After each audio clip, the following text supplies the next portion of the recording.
হাতুড়ি দিয়ে পেরেক ঠুকছে রোবট, ইউটিলিটি ছুরি দিয়ে নিখুঁতভাবে কাটছে কার্টুন বক্স, এমনকি অনায়াসে পার হচ্ছে 400 মিটারের দুর্গম পথ।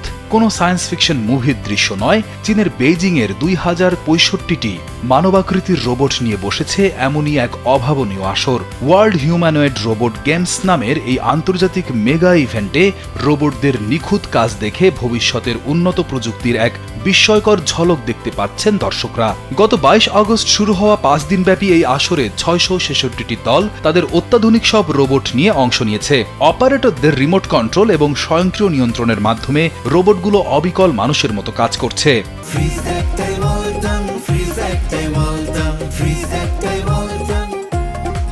গ্যালারিতে থাকা দর্শকরা বলছেন, প্রযুক্তির এই অবিশ্বাস্য অগ্রগতি প্রমাণ করে ভবিষ্যতে যে কোনো বিপজ্জনক বা ঝুঁকিপূর্ণ কাজে মানুষের বিকল্প হিসেবে এদেরকে খুব সহজেই ব্যবহার করা সম্ভব।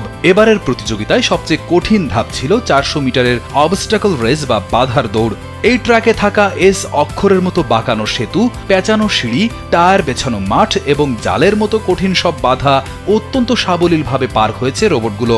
ট্র্যাক অ্যান্ড ফিল্ড ইভেন্টের পরিচালক চেন বিন জানান, বাধাগুলো ইচ্ছা করেই কঠিন করা হয়েছিল, কিন্তু রোবটগুলো কোনো হোঁচট ছাড়াই তা পার হওয়ায় স্পষ্ট বোঝা যাচ্ছে এদের কন্ট্রোল সিস্টেম আগের চেয়ে অনেক বেশি নিখুঁত। 26 আগস্ট শেষ হতে যাওয়া এবারের আসরের বিশালত্ব চমকে দেওয়ার মতো। আগের আসরে যেখানে মাত্র 26টি ইভেন্ট ছিল, এবার তা বাড়িয়ে 51টি করা হয়েছে।